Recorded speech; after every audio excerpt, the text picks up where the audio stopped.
Hello and welcome to this Dyspraxia Foundation webinar on wellbeing and isolation.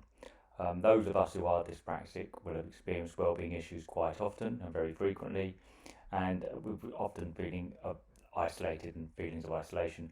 And those of you that live with someone with dyspraxia will notice that they tend to be issues of well-being, and they tend to seem more isolated than others.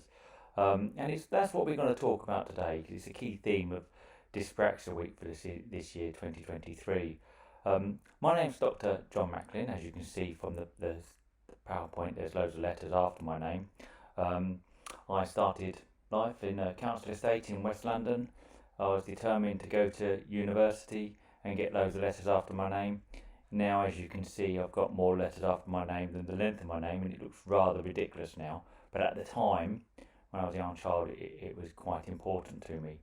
But what I'm going to do is just talk a bit about myself and then go to the some research and what, if anything, can be done. And I think when it comes to that, what, if anything, can be done, that's really a personal decision and personal journey.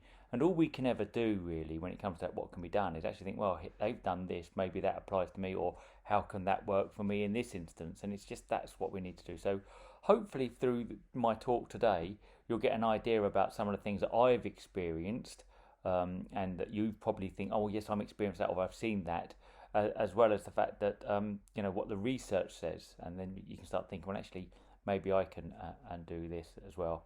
But one of the things that I'm trying to do, and I'm just going to mention this now before I speak later on, is I'm trying to be much braver about indicating I'm dyspraxic.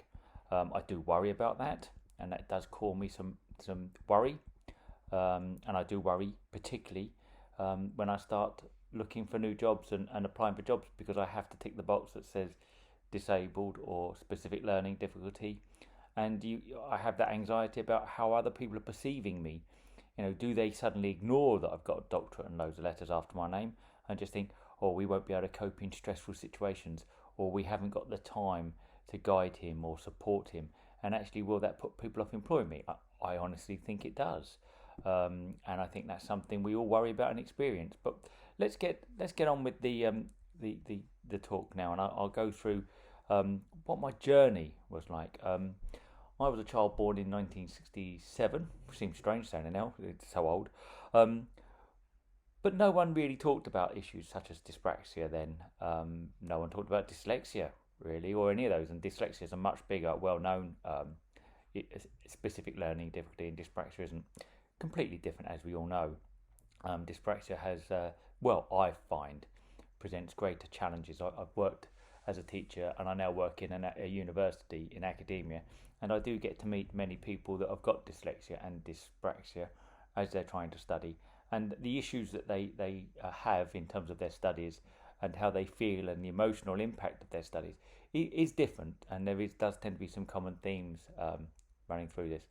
Just recently, as in last week, I gave a talk at New Scotland Yard and talking to people about dyspraxia there, and because that was part of their inclusion week, and that was quite interesting because you meet people there that've got challenges and issues and how they're coping, and often they're people that are finding out quite late in life, apart from a few people in the audience that actually are dealing with children that have been identified as having dyspraxia, and they're trying to come to terms with actually how they can help their youngsters, and we'll talk about that today. So let's get on a bit about my journey, and I'm going to start with my report that identified. I'm not giving the full report, and I'm just going to give the bit that this is the bit that I have to present to my employers, and the bit that I have to present when I need support. Now, as you can see, I've called it my report, the lowlights.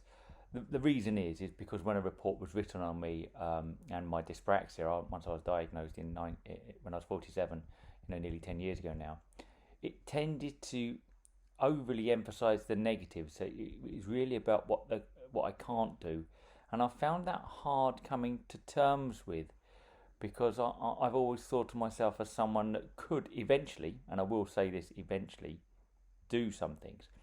Not everything. I can't drive a car.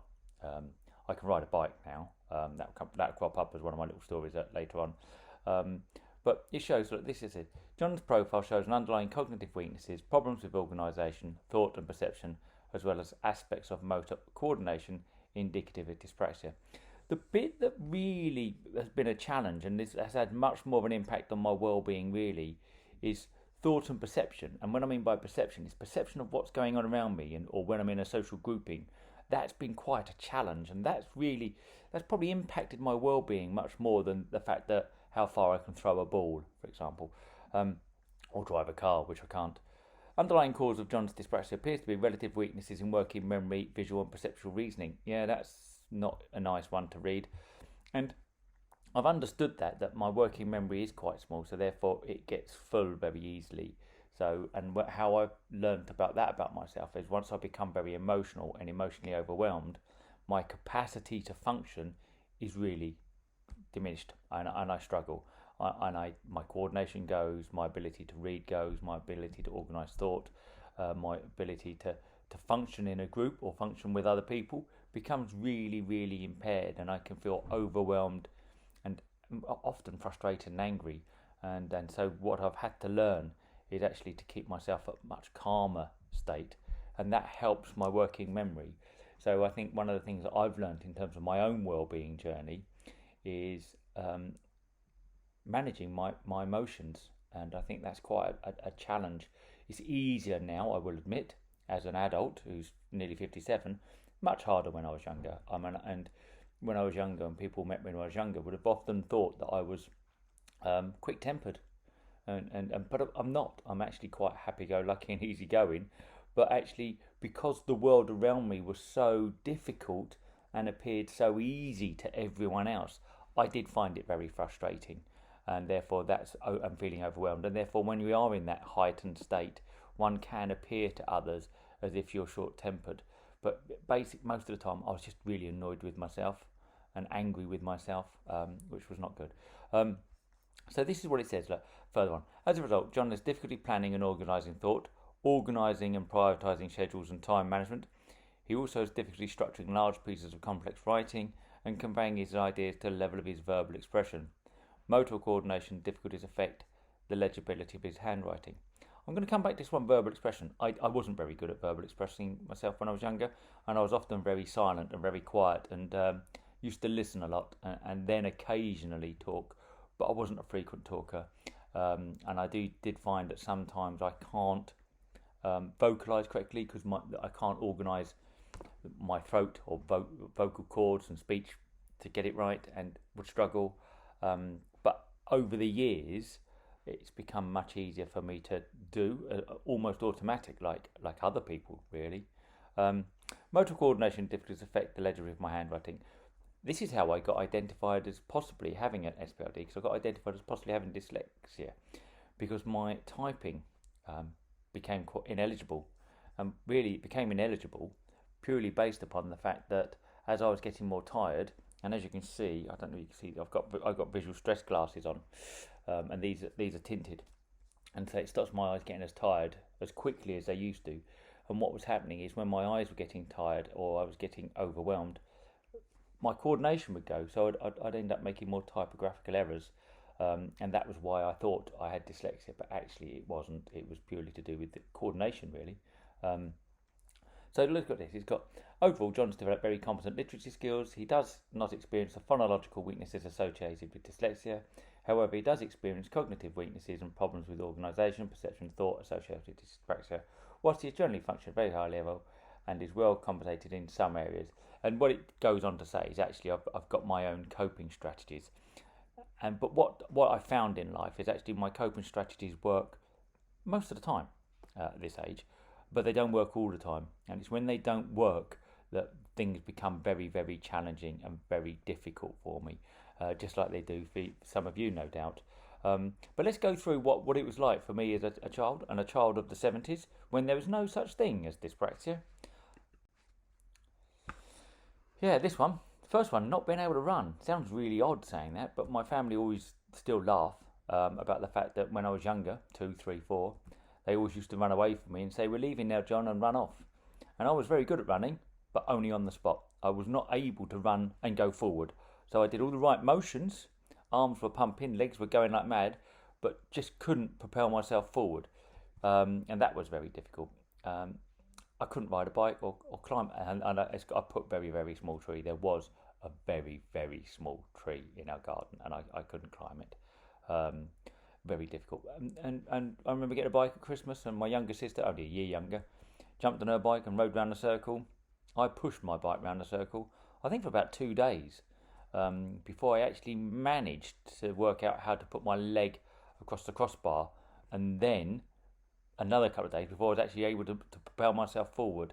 At the time, as you can see from the next bullet point, I thought it was because I was scared. Everyone said, "Oh, you're scared to do it. You're scared to do it." So I used to think that as well, that it's because I was scared. And actually, it wasn't because I was scared. It's I didn't know how to do it, and I just assumed at the time that I didn't know how to do it because I was so frightened and fear was overwhelming. Might have been part of the case, but it wasn't totally fear. Increased anxiety, that I also assumed was fear when I was younger. I spent quite a lot of my adult years having a form of irritable bowel syndrome, and that was to do with my anxiety and stress, and the messages in my body was saying you're in a heightened state of anxiety. I would misread that. I would then feel anxious. When I was a child, didn't really get other children. I used to hang around with other people but I always felt slightly on the edge. I never felt part of the core group. So I would always feel slightly less fashionable. I would slightly less aware of the latest things to be talking about or saying. Not always aware of what should be said and when. So it was difficult. And I did enjoy being with other children, but I also found it very tiring because trying to work harder to fit in meant I found it quite challenging. And I put there tie my shoelaces because that took me quite a long time. I remember my dad used to spend ages teaching me, and I'd eventually taught by somebody at school, by a mate at school, which was just amazing. Oh, that's how you do it. It was suddenly like a definite light bulb moment. So being a child wasn't that easy, and I did feel a bit different, did feel a bit unusual, without really knowing why, and not really quite grasping the situation around me. Pre-teens, one big well. Before I became a teen, I had no idea what was going on. I didn't understand much of the world. I did tend to resort to, I loved encyclopedias. I spent a lot of time on encyclopedias, and that was a way I coped, really. And I couldn't navigate social situations, which I've touched upon. Teenage years, frustration, anger, being short-tempered, things I've touched upon already, and it's really just feeling completely overwhelmed, and not really understanding why some things were harder for me and not for other people. Why can't I do that? Why am I finding that more difficult? I remember I always went to school, but I was really tempted to skip school when I was younger because I didn't like gymnastics. I could vault the boxes. I couldn't do handstands, still can't. I couldn't do a bridge. There's loads of forward rolls, all those sort of movements that you're meant to do as a child when you're learning gymnastics at school. I just couldn't do, and it was just like an absolute hour of hell and distress. It wasn't good for me. I didn't like it at all. But also, I didn't really engage with other people. I went to school, played football, which I was able to do eventually, played rugby, which I was able to do eventually. Just like the England rugby player, Ellis Genge, obviously plays it a lot better than me. He's a dyspraxic. So there were some sports I could do, but I wasn't able to do that fine. Going to university, that was another shock. Sharing a house, but feeling like an outsider. So although I was in a house with a group of friends at the time, I didn't really, again, felt a bit odd, felt awkward, didn't really feel like I fitted in. And I couldn't really understand why, to be honest with you. At the time, because I was one of the few kids at university who was from a working class background, I just assumed it was because I was a working class kid. And actually everyone had been middle class and they had different upbringings. That was possibly very true, but at the time I didn't quite. I did feel less mature, and I did feel quite naive at times, and I had to try and not let on that's how I felt. I think this is where things began to get saved. I found that working with older adults, and when I mean old adults, I mean adults a lot older than me, like we're talking 20, 30 years, and I did feel mentored, which in retrospect was a good thing. But that actually was quite a good thing, because it meant that I felt more comfortable with them, because there was different expectations. They sort of expected me as a younger person to be a bit inept. So it didn't feel so bad being inept. When I was with other people my own age, some of my ineptitude was not appreciated. I became a teacher, and I did feel out of my depth as a teacher. But then so does everyone else when they're a teacher. So although my feelings were out of depth were partly to do with the fact that teaching is hard, but some were related to me being dyspraxic. But actually, because everyone was feeling out of their depth and it was quite challenging, it wasn't so noticeable, because we all had our own particular challenges. So I finally began to fit in and feel that I was part of a group. And since then, some of those friends I've known for over 35 years, which is a good thing. And they're very understanding of me. And some of those people were the ones I spoke to immediately when I found out I was dyspraxic.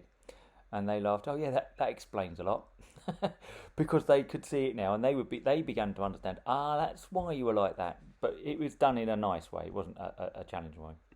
What I know about myself, it was hard. Finding out I was dyspraxic at 47 was hard, but it did enable me to make sense of my life, really. And one thing I would say, dyspraxia is a part of me, not the whole of me. And I've not let it, because I am actually John, not I'm dyspraxic. I'm John with dyspraxia, or John who has dyspraxia, but it's not the dominant thing about me. I think there's other things about me, and I think dyspraxia just informs part of who I am and how I behave, but it's not the entirety of my personality and who I am, which is a thing for me. Other people feel differently because they're different experiences, and they found out much earlier about their dyspraxia, or they've just recently found out. We're all at different points in this, but for me, that's how I've made a sense of it. According to my assessment, I count as high functioning. So, as you can see, my kryptonite is low working memory, but my superpower is super fast processing of information. What sort of saved me is I can process information faster than most people. I think my report said 96% of the population. But therein lies a problem. Because I could process information so much faster than other people, I would often be in a social situation and I'd be either too far ahead of some others because I'm making connections and links that they haven't just yet, and therefore I would say something that would be out of time or out of tune with where the rest of the group was, and I'd come across as a bit odd. Or I'd say something and then feel quiet and embarrassed because I'd got it wrong. But actually, it is actually quite a good thing. One thing I've learned about myself is I'm very empathic, and I think lots of people with dyspraxia are, and they tend to warm to and understand other people's issues and challenges, and that is brilliant. I understand problems with academia and education fully. I know that's not an easy journey, and I sometimes look back and think, how have I managed to navigate it? I think being high functioning, not being aware I was dyspraxic, helped really. If I'd known if I was dyspraxic early, would I bother to become a doctor of education? I don't know. I really don't know that. It's a very difficult question to answer. I'm still reticent about telling people, but force myself, and that's because of the issues about how people can discriminate and make assumptions, or decide that actually you're not capable of some activities and some tasks, and that makes my sense of self-being and self-worth feel quite low, which affects my well-being, and actually can make me feel not connected with other people, isolated. That sense of feeling discriminated against makes you not feel that you're welcome or you can connect with other people. This is an important thing here, academic ableism, and what that's really about. I've written a couple of things on that, and it's really about that idea that our academic institutions are set up to benefit those people or work better for people who are counted as able, people without a disability, essentially, and which dyspraxia counts as a disability under the 2010 Equalities Act. So because science is set up for those people that don't have a disability, it therefore disadvantages. And a clear example would be like you build a building and you put steps in and you don't provide a ramp. That's the obvious way. But then there's also other things in terms of the way that we're expected to write.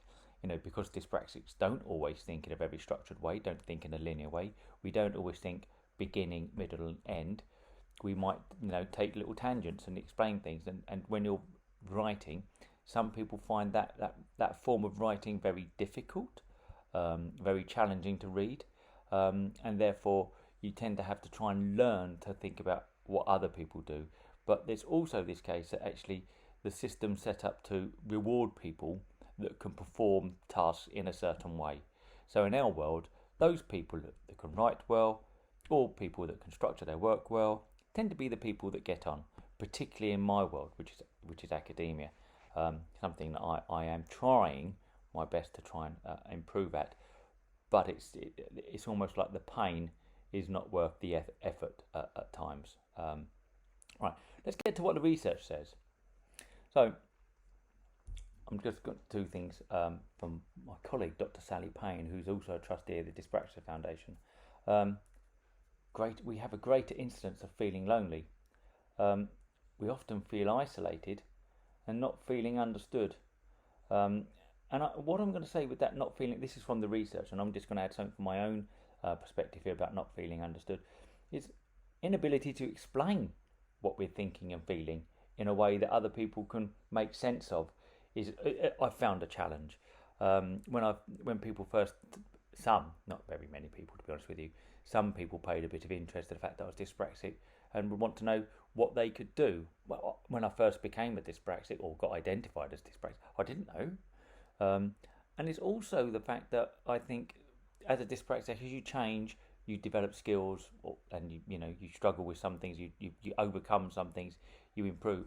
But how I am as a dyspraxic, I feel I'm a different person to how I was 10 years ago. I'm a different person with dyspraxia 10 years ago. How I cope with my dyspraxia is different than it was 10 years ago. How it's helped me as a person is it has made me manage my feelings of overwhelmed and anxiety and frustration much better. So that is a very, very, very positive thing. But this is what the general headings. But if the next slide here, I took only. This is from Dr. Sally Payne. 27% of dyspraxic adults said they always often feel lonely. That's high. That's very high compared with the rest of society. Everyone will feel lonely, but it's a greater incidence for us. 18% said they always often feel lonely as the parent carer of a dyspraxic person. Yeah, that's true. Who do you talk to? How do you explain? I've got two friends who've got dyspraxic children, and they find it very, very difficult. Both children are very different, by the way. Their patterns of dyspraxia are slightly different. One's recently just got married. One is at university, but delayed start to university. So she's hit the milestones, but she didn't hit them at 16. She didn't hit them at 18. She's delayed in her development, but she's making progress. 42% of adults and 36% of parents said they never or hardly ever felt understood by the local community. Yeah, that's true. And if you try and explain, people switch off. A lot of people generally aren't that interested, really. And it sounds a harsh thing to say, but that makes you feel worse because you think it is important. It is a part of who I am. It is a part of my struggle. But then we can sort of, then my empathy kicks in. I sort of understand how other people might feel about the fact that they don't feel understood. Yeah. 34% of dyspraxic adults said they never, hardly ever felt understood by their colleagues. No, agreed. I would agree with that, and I'm surprised it's 34% because sometimes it can feel a lot higher than that, and you can feel that actually this is not helping me. 36% of parents in care said they never hardly felt understood by the education services. True.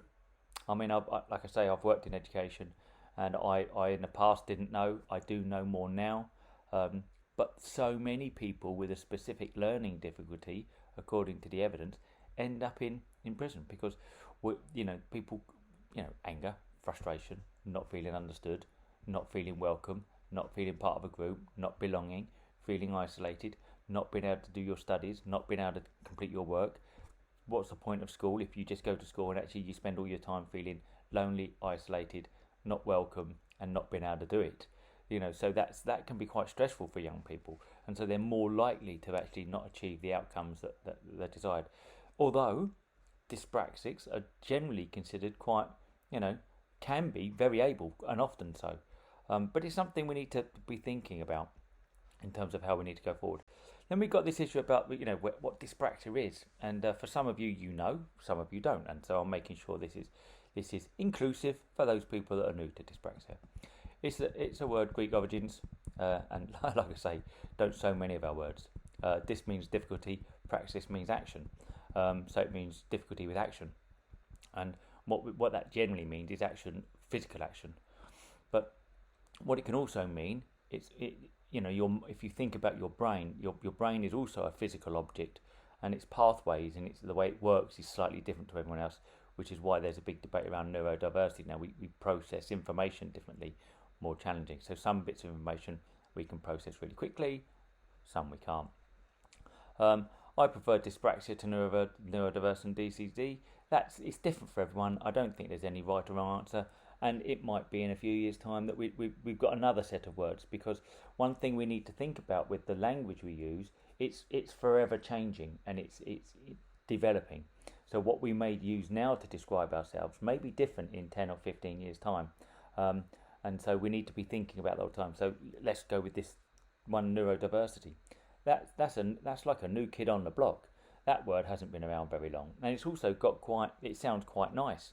But as I've done a piece of writing, and I wrote it in the Times Higher Educational Supplement, it isn't very nice being neurodiverse. People think it's great, but it can lead to feelings of isolation because you want to say something, you're trying to stop yourself saying something.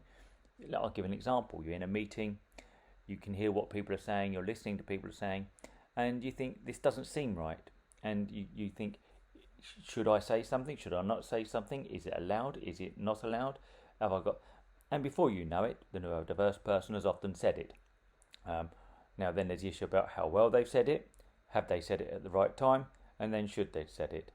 And so then you've got all that problematic stuff that's happening, and also the fact that because, as it said, I've got issues of perception.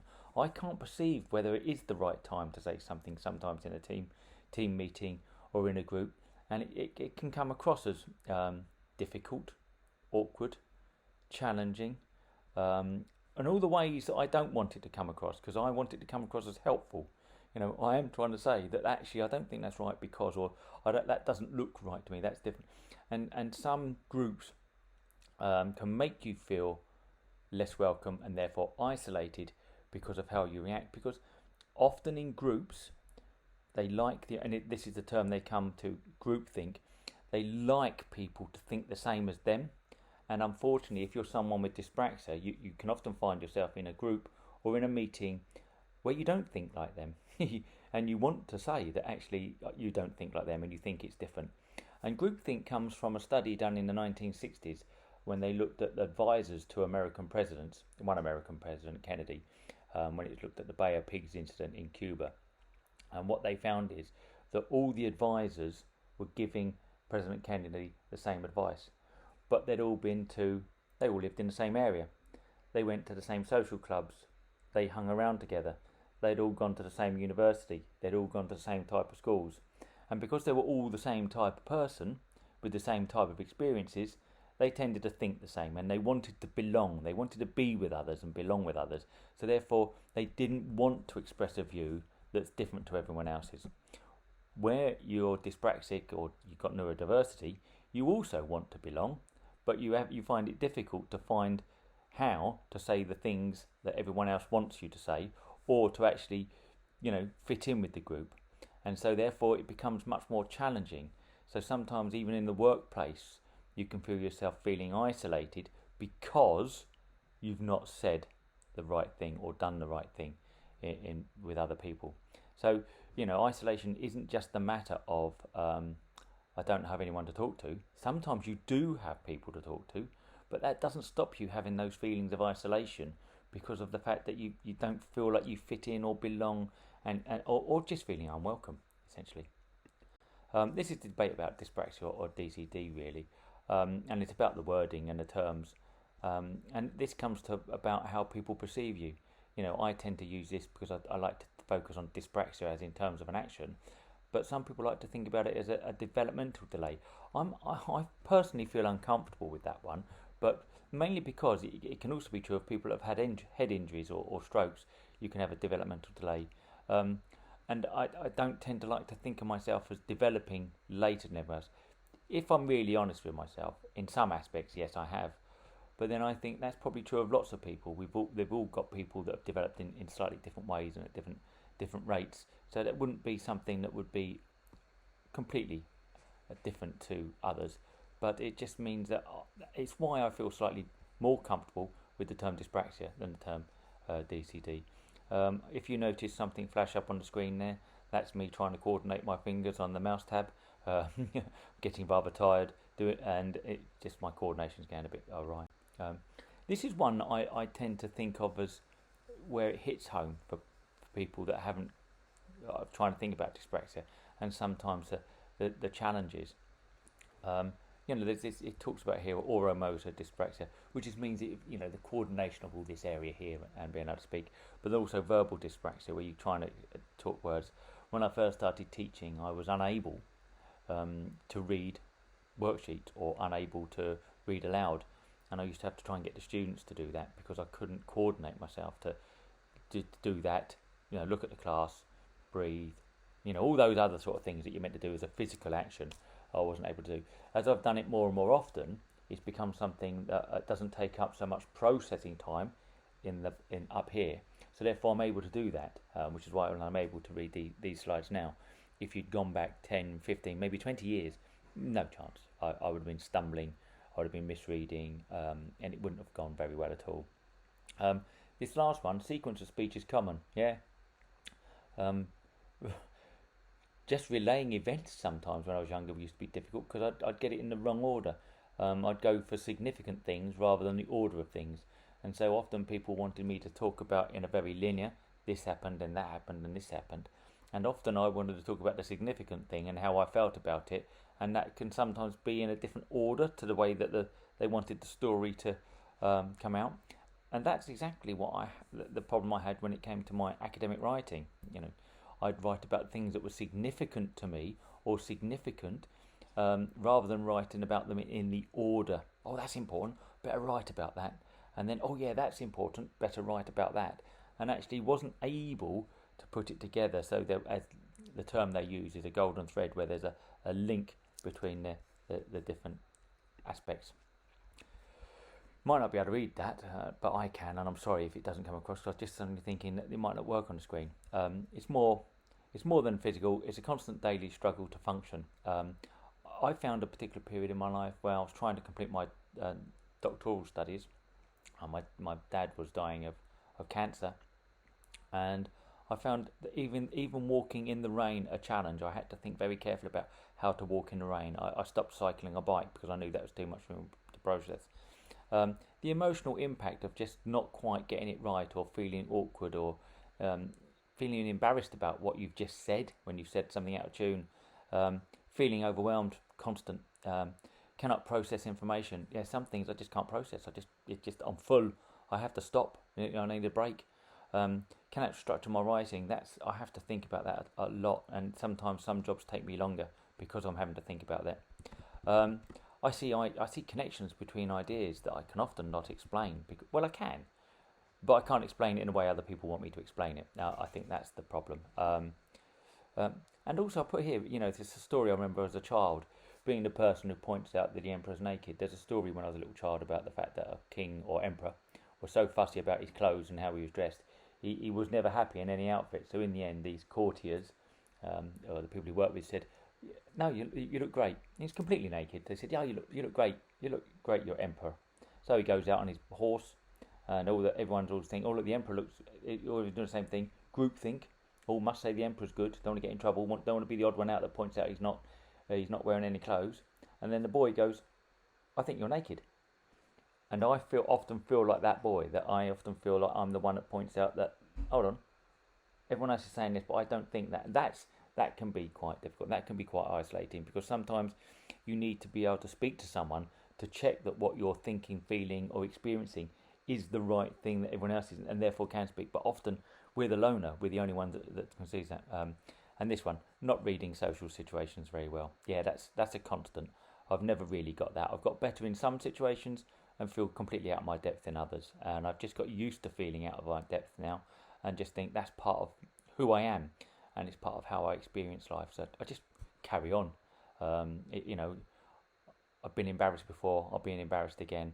But what I do is I try and keep my, in situations where I don't understand what's going on, I keep my interactions to a minimum, so that I know that I'm not likely to have said anything wrong more than anything. And then if if you're in the wrong situation to say something wrong, again, you can feel, you feel isolated because you feel that everyone's just looking at you in a strange way, but you also feel like retreating in yourself. So you tend to withdraw, and that makes you feel more isolated.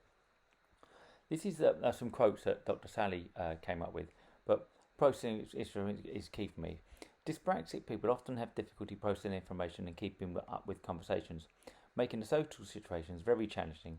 They may worry about coming across as strange and either avoid going out or stay situations overwhelmed and isolated. Quite often, I feel left out of conversation and events because I always struggle to keep up with what is going on, and I feel like I'm half a second behind everyone and everything. Yes, been there. Know what that feels like. I find it difficult to talk to new people. It takes me longer to make new friends. Yep, been there. Don't really know. I used to think the term small talk. Didn't know. I still don't know how to do small talk. Hello, how are you? Or how's the weather? I do it, but I just want it to end because it just feels awkward, uncomfortable, and not real. But then I can't take it to a conversation when I'll talk about something more in depth, because other people go, what are you doing now? That's a bit strange. So I'm never quite comfortable with that. What I'm going to talk about now is something from my world of academia, and it's about cognitive load theory and pedagogy. Pedagogy is about how you teach people. And what cognitive load theory talks about is the fact that you get to a point where you can only process so much information, or you can be overstimulated, which comes back to my working memory and the social situations. And this is what we need to think about ourselves when we're in social situations, or dealing with work, or meeting other people, or trying to do a physical activity. And this is the key thing. We've got intrinsic load. So what this is complexity of new information. Now, to a dyspraxic, some information can come across as very complex. What we need to be thinking about for ourselves and for others, or working with dyspraxics, is how do we simplify it. The simpler we make it, the easier it is for the person to take it on board, whoever you are, dyspraxic or not dyspraxic. What we've got here is the other term is extraneous cognitive load. And this is where it distracts working memory from processing new information. And I'm just going to use emotions or feeling overwhelmed. What can happen there is your working memory cannot function because it's got too much other things going on in terms of the emotions. So that's something that I've had to work on quite a bit, which is I've talked about. If I keep myself calm, I can actually mean that my extraneous cognitive load is reduced and I can function slightly better. Germane cognitive load, deep processing of new information by integrating with previous learning. This is important and this is maximised. What they've started to talk about, what they have always talked about, and this is about schema. I'm just going to show the slides here. And this understanding schema will help you in terms of your social world, your work world. What it is what a schema is, it's almost like inside your brain you've got a set architecture. So studies have shown that if you talk to some people about religion or God, the thought goes in that part of the brain and it comes out that side. And it really tends to affect the emotional side of their brain. Someone like myself, it might go into one other part of the brain and actually comes out much more on the logical side, and so therefore we think slightly differently. But that's because of our schemas, the way our minds are set up. So someone who's very good at football, for example, will have a schema already in their brain, a structure about how to do certain activities in football that a dyspraxic will struggle to build. So some pathways or schema in brains are easier for some people to build than others. So for dyspraxic, the schema, or the bits that related to physical activity or to perception or to being overwhelmed, are harder to build. And note I'm saying harder to build rather than can't be built. So it takes us longer. Yeah? But some things we do much quicker than others. That fit, understand, like say, empathy, or as you can see now, I'm actually okay at talking. So schemas is a mental frame that helps individuals organise, process and store information about their environment. These mental structures are essentially for understanding the complexities of the world, as it allows to interpreting new experiences through the lens of pre-existing schemas. So that's quite important. Where it's difficult for us dyspraxics is sometimes our schemas are a bit more wayward than everyone else's. That's how we end up becoming counters neurodiverse, because we perceive things slightly differently. Our schema is slightly structured differently. It's not so straightforward, and that's something that therefore has an interplay with how we fit in with the rest of the world, and how we can sometimes struggle to fit in with the rest of the world. So I hope I've given you a bit of a flavour of issues around well-being, and then feelings of isolation, but also trying to talk about it in a much more positive way, in the fact that actually it is more difficult, it is more challenging, but with the right support, with the right guidance, with the right amount of challenge, we can function extremely well. And we can, and I feel, we've got a valuable contribution to society because we don't see the obvious, we see the world slightly differently. And we've just got to find ways of making the rest of the world sit up and pay attention to us, and actually enable us to actually contribute much more. So we will feel more isolated, and that's partly to do with the fact of us not feeling like we fit in, or not being able to explain ourselves, or people not really being that interested in what's important to us, or what we're feeling. And therefore that can lead to more issues around well-being and not belonging and wanting to belong. But what we need to be thinking about is actually, well, how can I belong? What is it important to me? What do I mean by that? And also, are you trying to belong to the right group? So I think what we all need to be thinking about is actually understanding that we can do these things, we can fit in, we can work, and when I mean fit in is not be the same as everyone else, but actually we can fit into a job, we can fit into a football team, we can fit into a social scene. We just got to be different, and we've just got to do it in our own particular way, and actually be patient with other people that are also trying to support us. I hope that's given you a flavour of issues around well-being and isolation. I would say the Dyspraxia Foundation is a very, very good port of call to get some information to support you and to support others. We're trying to build our local volunteer network, and they're going to be available to support you and to support others. And often the people you'll be speaking to are people with a deep understanding and experience of either being dyspraxic or working with people with dyspraxia. Right. Thank you, and I look forward to hearing from some of you as you've been contacting the Dyspraxia Foundation. Goodbye.